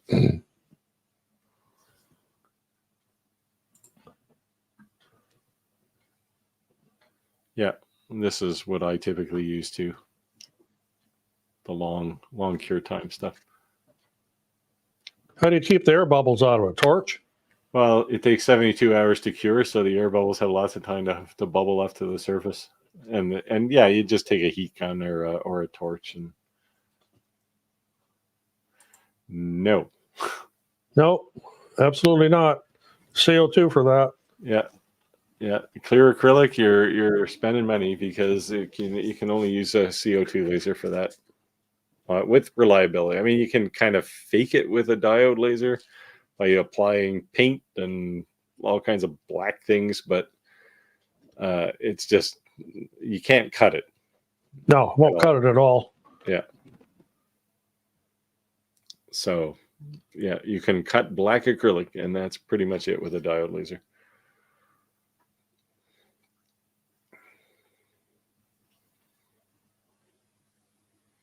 And really, yeah, if you want, there's lots of CO2 lasers out there. Some vary from, a few $100 to, they tend to be smaller workspaces up to thousands. I built my own because I didn't want to pay $10,000 to buy one that was equivalent. But if I was buying one today, I'd probably buy the X-Tool P2. Just because it's so easy to use relative to other things.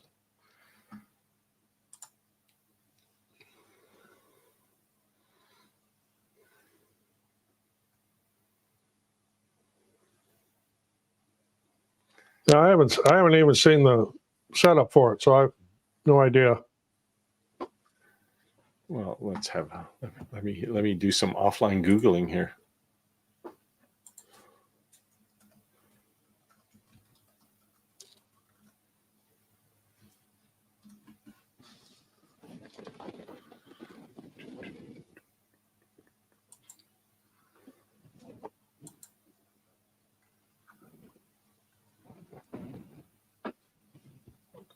Oh, is it the M4? Must be the M4. No, that's a diode laser. No, it's IR. I don't see anything that looks like a fiber laser. There's people calling the M4 a fiber laser, but I don't believe it.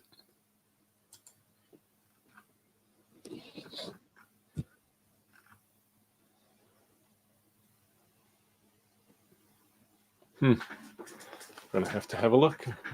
Maybe they do have a fiber laser now.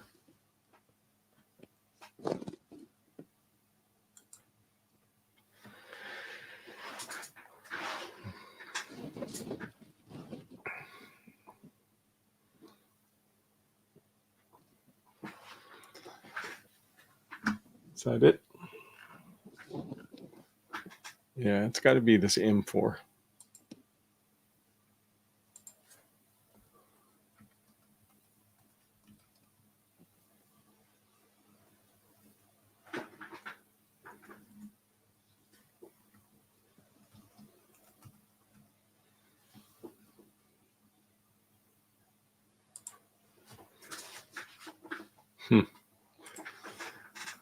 But that's been out for a long time, actually, the M4, a year ago. So it's not new. I do know that there is another fiber laser coming out soon. That's a combination fiber diode laser. And that one should be interesting. Oh, the MR20.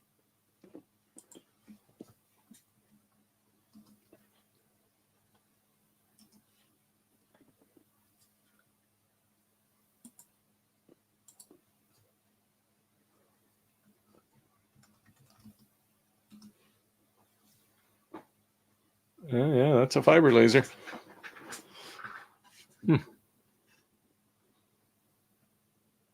So what's the price tag on that one?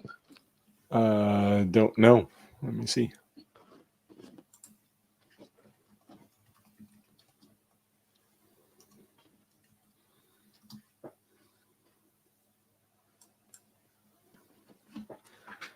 Well, these are Canadian prices, so it's like Well, here I can go to Adam Stack's site directly.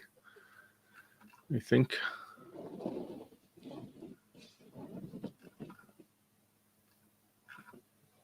Looks like it's I don't know, in the US it's probably $1,500 maybe.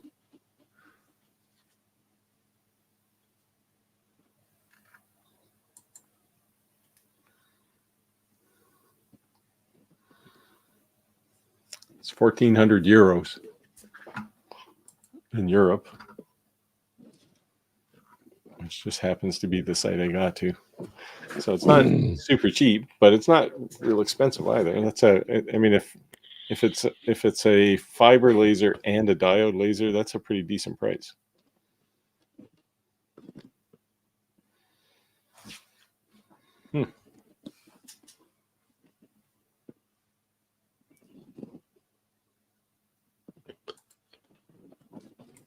There you go. Don't sell yourself out. It's not worth it. Yes, there is the temptation to have new toys, but the problem is they flood you with stuff and everything they want you to review. They want you to review it and have a video done yesterday. So it's a double-edged sword.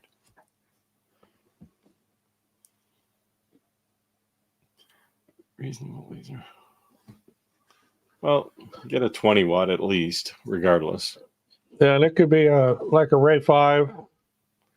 Yeah. Porter makes their LM3, the H10.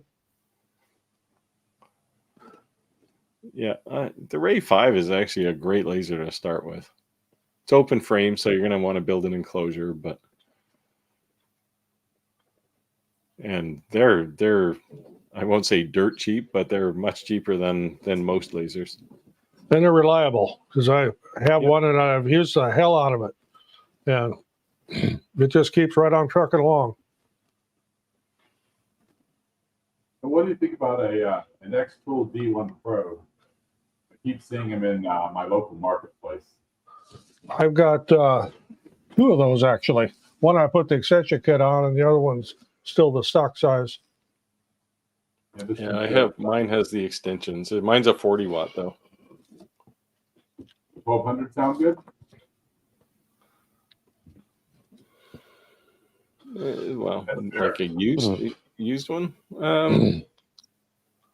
You could probably do better than that, but it's not out of the realm. Like it's.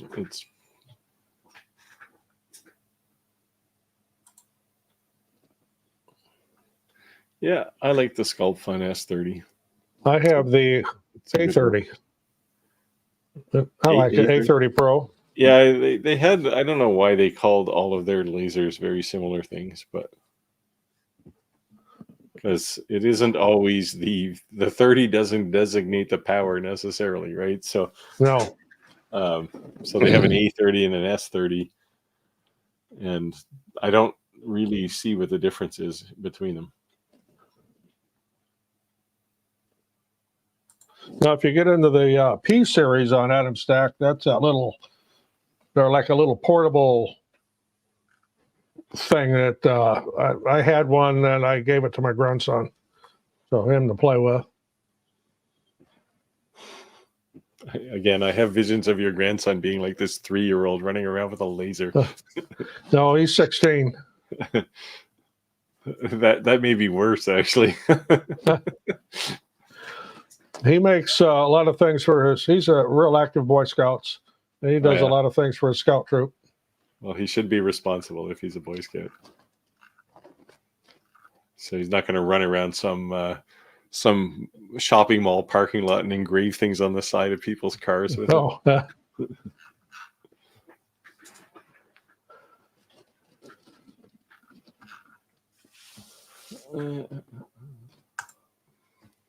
no, there's a whole bunch of them right behind me here. Yeah, Roger's the collector of Ender 3s. Yeah, I've got they're right behind me. There's 1, 2, there's 4 of them behind me, and 3 more in another room up here. So yeah, they're all quiet tonight because it makes too much noise in the background. But yeah, you don't want us to scold you.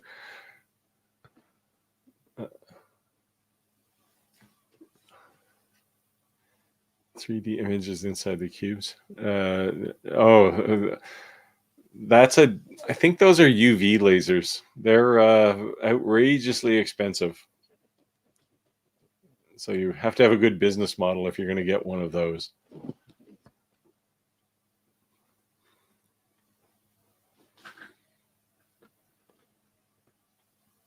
Next one here is LM2. That's a good laser, 10 watt. I used to have one. Yeah, I had one of those. It's getting pretty dated though. That one's been around for a few years. That's back when you had to invent your own air assist. Yeah.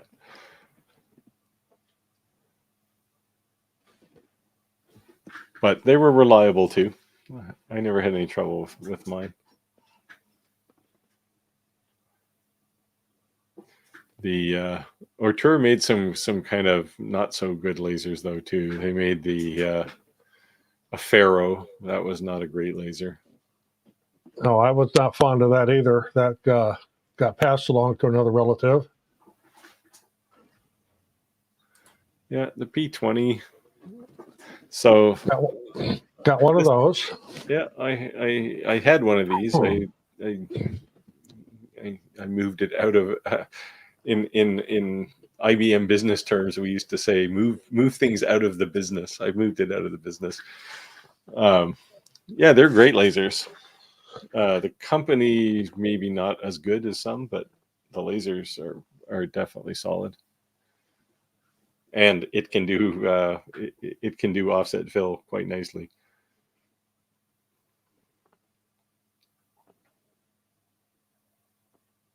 Yeah, there you go. They're all aquarium pumps, really. Yeah, actually, Paulfly makes a real good one for that. That's what I started out with. Now a lot of mine are use a shop air. Breathing pump. Does this imply that there's somebody gasping for air in your house? It's like, how come my pump's not working?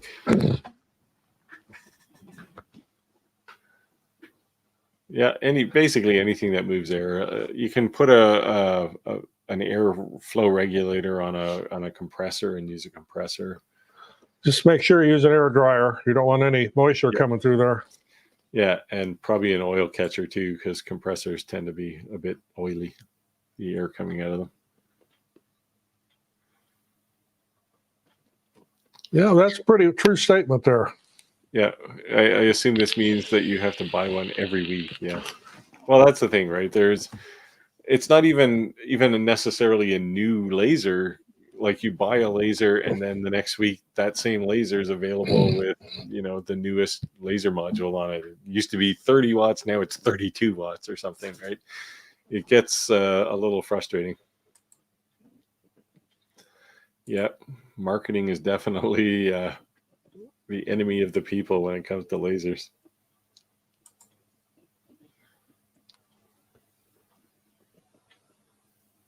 Yeah, there you go. There's all devices in one line right there, except for Eric. I'm sure he's a good guy, but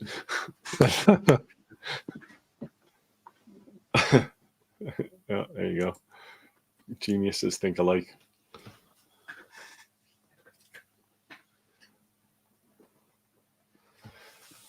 Well, should we wind down? We technically have 7 minutes, so if there's any last minute questions, we can answer, or we can shut down a couple minutes early. And we got to do some projects, Roger.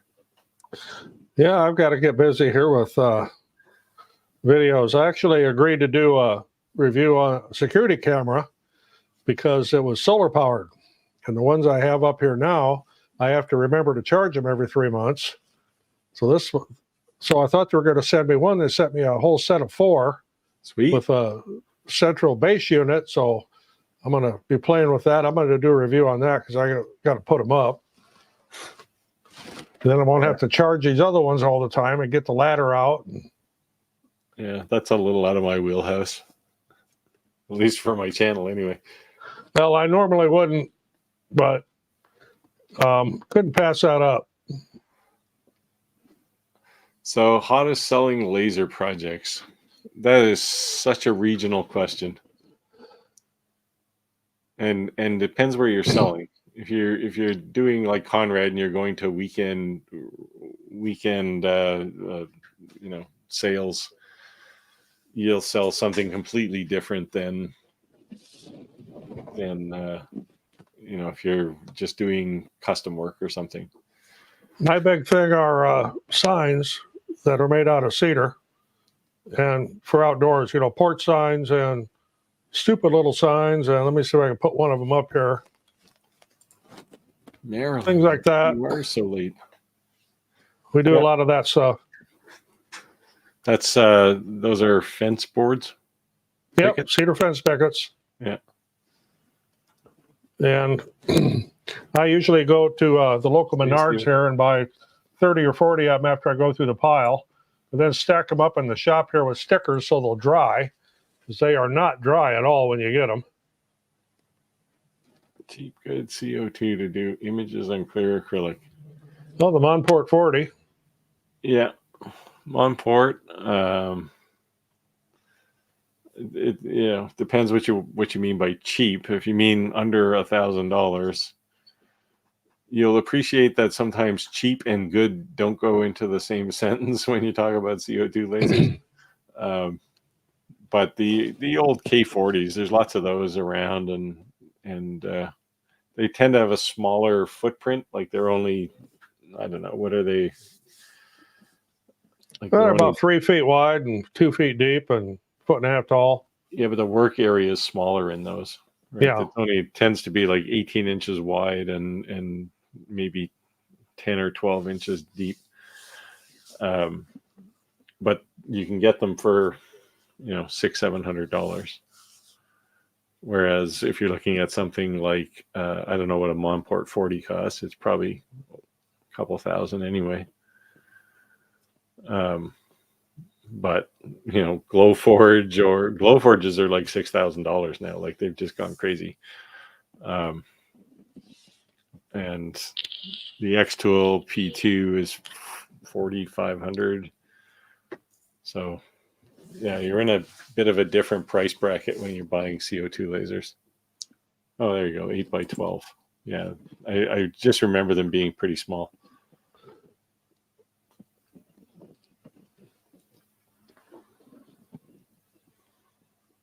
and mine works fine for what I do with it. The only thing I use it for is clear acrylic. Yeah, I use mine for a lot of stuff actually. CO2 tends to be my go-to laser just because it can do pretty much any material that I work with.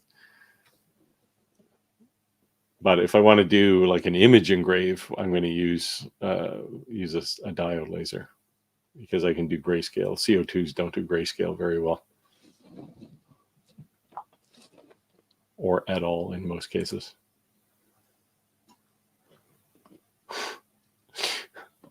Yeah. It'll still be shaky as hell, though, so you won't be able to see the moon.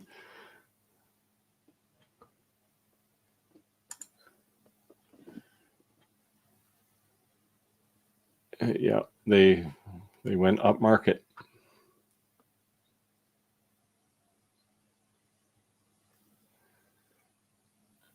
Yeah, can you even put a rotary? I don't think you can put a rotary on a Glowforge. At least they don't offer one. But I know some people have hacked the bottom out of their Glowforges and put rotaries in. It is pretty low, pretty shallow.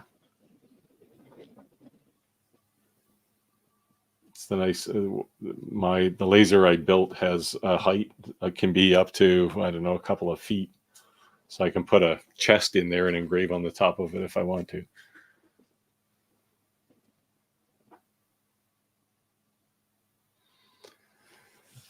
All right, should we wind down, gentlemen? And any parting thoughts, Roger? Oh, it's dark out. That's about it. But it's not snowing. No, it's not snowy. It's 56 degrees, which is not bad. Yeah, it's not quite that warm here, but supposed to get a frost tonight, but that's that time of year. Yeah, I've watched a few videos on making with Marilyn's channel too. She knows things I certainly don't know. Southeast Missouri. MO is Missouri, right? Yep. Goes to show you how much I know. All right, let's wind her down then. And hopefully we can get Rick back next week if he's not working. And Okay, everybody out there, thanks for watching, and I'll see you next Wednesday. as always, leave comments in videos if you have questions outside of this, and we'll try to answer them. No, I don't want to do bling. I have a closet full of black shirts, so. All right, take care, Conrad. Thanks for helping us out, and see you, everybody.